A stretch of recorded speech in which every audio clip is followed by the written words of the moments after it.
Hi, it's Dorothy Guining with Scrapbooking Quebec. Welcome to a video on my series Stampin' Up! Scrapbooking. Today I will be creating a double page spread featuring Stampin' Up's celebratory Sips suite. This collection was released in May 2025. So here's my narrowed down selection. Everything I use will be listed below along with my link to Stampin' Up. No jumping off point today. I'm just going to be creating a good old-fashioned double page spread. So let's get started. You're about to see what's on my desk. In advance, I prepared a frame style foundation page with 6 sheets of paper. I gutted 4 of them. There is a tutorial on my channel where I explain how to do that. So that's going to be listed and linked below. I have 4 photos here. So this design is easy for 4 or 5 photos. You'll see why later on, but I'm going to be having 8 photos. I'm showing you those photo flaps. That is a product from Stampin' Up. It's basically an adhesive pocket either for your page or on top of your page protector, and it's a way of adding extra photos. So you will see that in my still shots at the end, what that looks like. I'm showing you the papers that I've selected from this celebratory sip. So I have a printed paper, some tone-on-tone paper.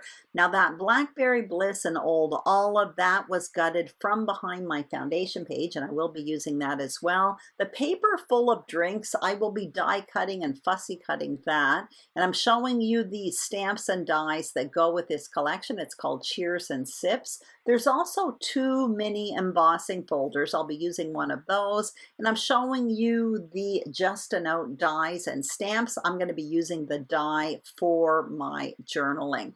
Now I'm having a peek in the catalog because this collection is sold in a few different ways with a few different name twists. I'll link them up below, but basically in workshop form where everything is included, including step-by-step instructions for pages. You can also buy it piece by piece with paper, stamps, and solid cardstock. Or what I have is basically a suite collection that was sold as an online collection. And again, each one of those differs slightly, but they all match. And I will put a link to each one of them below because it depends on how people like to shop. Now what you see me doing is cutting up a bunch of paper, and this is going to be for my foundation page. I will put measurements for all of this on the screen later on when I adhere them to the page. It's just going to make more sense then. You may notice I have some mint tape on my trimmer. I'm trying to keep these all at identical lengths, and I'm hoping that will help any slight discrepancies. You're going to see when I place these papers on my page, they are really lined up side by side. Now what I'm doing is just inking up my papers, and the ink I was using was gray Granite from Stampin' Up. Now I am placing all of these papers on my foundation page just to let you know how I'm going to go forward with it. Now, together on each page, the 3 papers are identical in width, but if you look at the individual papers on each page, there's slight variations. I didn't want them to be identical. If you look at the greens, for example, one is larger than the other. Now what you see me doing is placing that Blackberry Bliss paper on top of it. Again, that paper was gutted from behind my foundation page, and now I'm placing my photos. Now I'm just reminding you, I do plan to add extra photos with those flip flaps. I do want some photo mats. I'm going to cut myself some out in that old olive cardstock, the 2-tone cardstock. Again, I gutted that from behind the foundation page.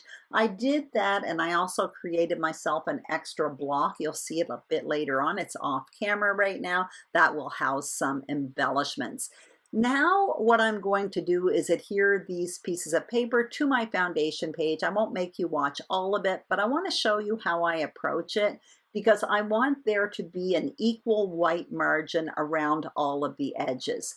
So I'm starting on the right page, and you can see it's bumped right up in the middle. However, where I'm placing the pattern paper, it's equal distant from the top to the bottom. The margin is the same, the white, they are equal. Now I'm jumping to the far right, and I'm doing the same thing, but this time I want the white margin to be equal on all 3 sides. Once I'm satisfied with that, then I'm going to take the middle strip and just kind of eyeball it. I do that for both pages. Then I adhered that Blackberry Bliss mat across the two pages and all of my blocks. Now what I'm going to do is talk about embellishing a bit. You can see that paper there, what I did with it, because there are two in the paper pack. I took one of them up and I completely cut it up. Now there are dies to cut out two of the glasses. That's what I'm showing you right there. Some of them I had to fussy cut. I'll talk about that later on. But right now I'm showing you this scrap of paper. It is another paper from this Celebratory Sips paper pack. I've already used it on another layout, but I had some leftovers left. They're like kind of watercolor rectangles. So what I did was I took the stamp from that stamp set. I stamped on top of my rectangle scraps with gray ink. Then I die cut it out. So with my scraps of paper, I ended up getting a bunch more glasses. Now what I want to do is some embossing. I'm getting out these window sheets. It's basically clear acetate. It is a Stampin' Up product. And what I'm going to do is die cut a glass with one of the dies here, and then I will emboss it. And I am going to tell you right off the bat, this brilliant idea, I got it from Kelly Baxter Fitzgerald. She is known as Snips by Kelly on YouTube. I will link up the video below. I saw her do this and I thought it was amazing. So basically, like I said, I cut myself out a glass in acetate. It cut out perfectly. Then what you're going to see me do is take that die cut glass, I'm putting it in the embossing folder, and I am going to run it through this die cutting and embossing machine. And it's really, really cool. It comes out like a crystal glass. My plan will be to layer it on top of one of those die cut glasses, and I will do it later on. I will do more of those off camera. I just wanted to show you how that was done. Again, sharing an idea from Kelly Baxter Fitzgerald. Fabulous idea. Now that my die cutting machine is out, I'm going to do a bit more die cutting. So I have this die set called Nested Essential. So it's basically basic shapes, and each shape has 4 sizes. These all have stitched detailing around the edges there. This is a current product, so I will list it and link it below. For the banners, I took the 2 largest ones and I'm going to cut myself out some banners. Again, not going to make you watch all of it, but you're going to see I end up with 6 banners in 3 different papers. And in a moment, now I'm back and I'm going to talk about all of my embellishing. So once again, I have those glasses. Again, some of them I just die cut from the paper. Those ones I'm showing you there with the umbrellas and strawberries and lemons, I had to fussy cut those. Those are the ones I stamped and die cut. I have my embossed acetate there. Now, this is a story about wine tasting. So I wanted stemware, and what I did was I looked through my tools and I found this old retired set called Brewed for You. It's basically beer, but there were goblets in it. So I cut myself some out in white. But I'm showing you there. At first, I didn't have that. I mean, I had it, I just didn't find it. So I made myself some stemware just by cutting it out on white cardstock with scissors. I used a pencil and scissors, but I ended up finding that goblet, so I decided to use my tools. I'm also showing you another little tool there. It's like a little flower bud. It was in that Brewed to You die set, so I cut myself some of those out as well. I'm also showing you some leaves. So I cut those out in old olive two-tone cardstock. I used both sides to get 2 different color greens. And the collection I used, I've been using it a lot lately, is Thankful Garden. So that comes with stamps, dies, and masks, which are stencils. In that set are standalone leaf dies, and I tend to reach for them all the time. I'm showing you I did my journaling on the computer, printed it up, and I die cut it with this die from the Just a Note die set there. And there is my title. So basically what I did was I backed old olive two-tone cardstock in those adhesive sheets from Stampin' Up.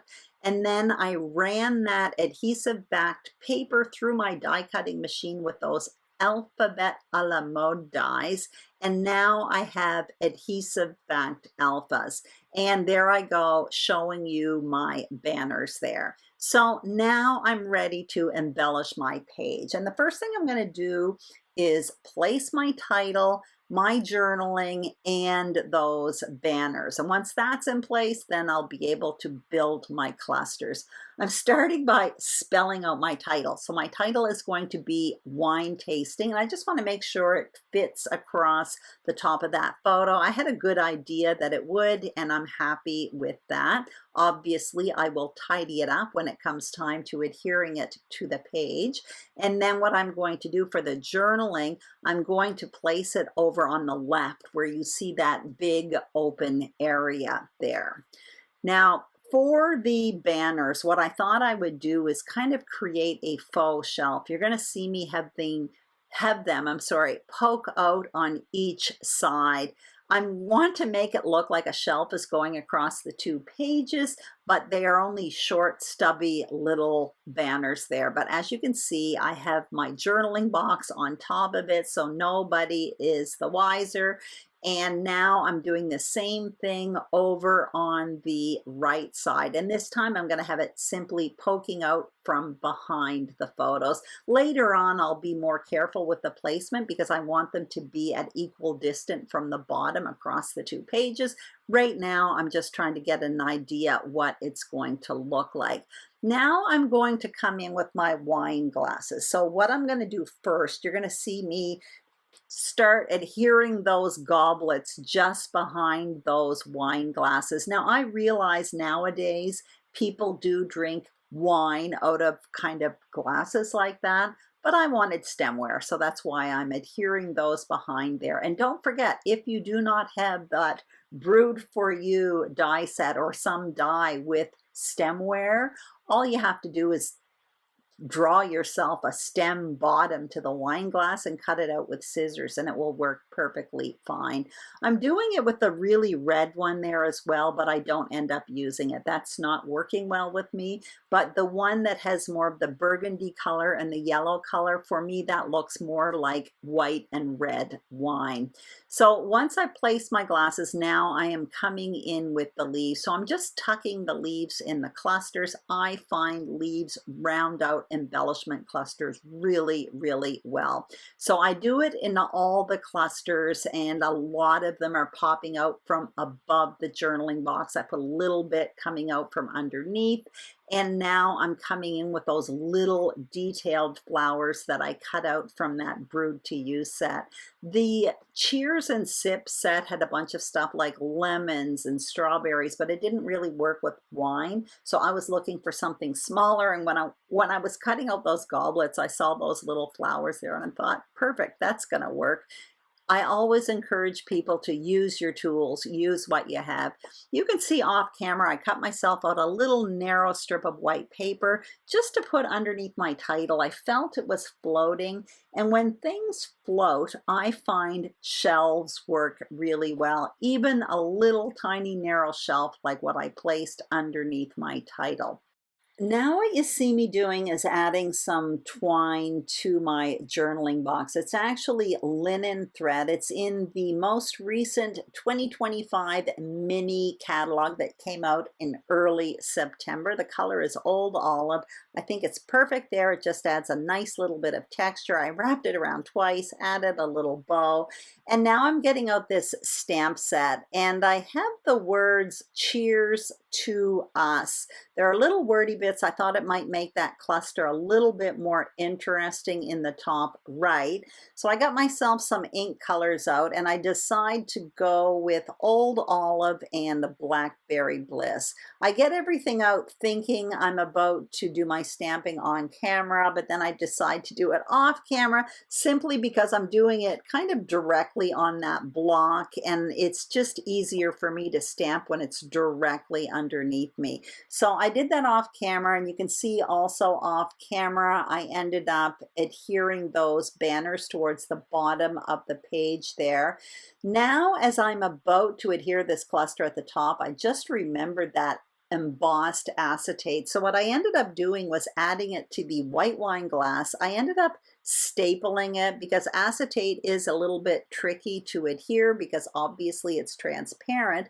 So I added a staple to the side, and what I will do is the red wine glass will not have the acetate, and it's going to overlap that other wine glass. So it's going to hide the staple. And I end up doing that in all 3 clusters where there are wine glasses. So in each one of those clusters, there's only one with the embossed acetate, but that's okay. It adds a really, really nice texture. And now what you see me doing is coming in with the leaves, and I am adhering those little detailed flowers with that sticky Specks tape by Ecstasy Crafts. Basically, it's an adhesive sheet. You lift up that white wax paper, you place a detailed die cut on top of that yellow waxy paper. You'll see me do it a little bit later on, and the detailed piece picks up the adhesive. It's kind of messy, but it does do the trick.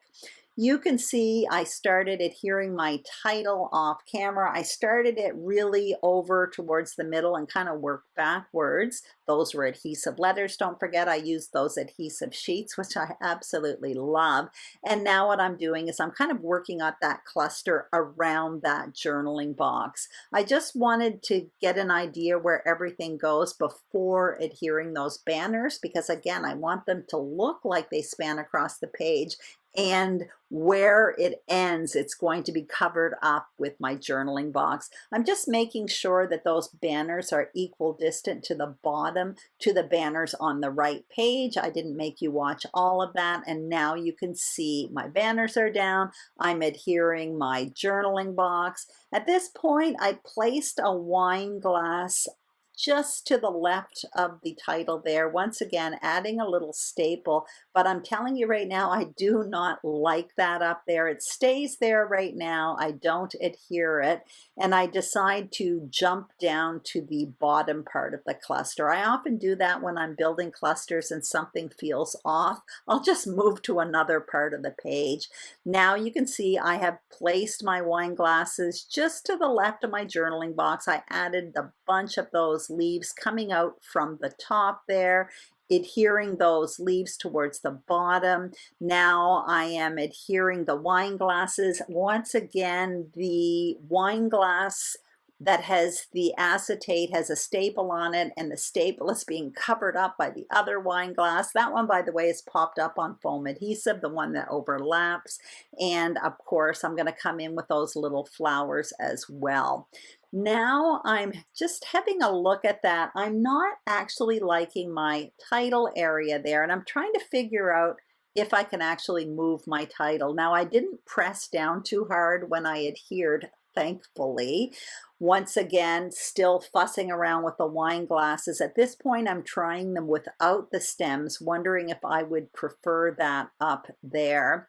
But I know I don't like the placement of the title, so I stopped the camera, and off camera you can just see I moved it slightly to the left, and I'm happier with that. And now I'm coming in with the wine glasses. Same thing, the one at the bottom has the acetate with a staple, and then the other one is going to kind of overlap, and the one that overlaps, I am adding a bit of foam adhesive. Then what I will do is just add another leaf there to cover the bottom of the glasses. And I am happy with that. I'm pretty much at the end here. What you're going to see is off camera, I added a bit of splatter stamping, and I used the Elements of Text stamp set. You can see the stamping in the cluster in the top right and just above the journaling on the left. As I mentioned earlier, everything I used is listed in the description box below, along with my link to Stampin' Up. If you live in Canada and use the link, I will get a commission. If you have a local demonstrator, please support him or her. But if you don't and something catches your eye, thank you very, very much. I hope you enjoyed this video. If you did, I'd greatly appreciate a thumbs up. If you haven't subscribed to my channel, Scrapbooking Quebec, I would be thrilled if you did. And if you are a subscriber, thank you very, very much. Have a great day, and I will see you soon on YouTube. Bye-bye.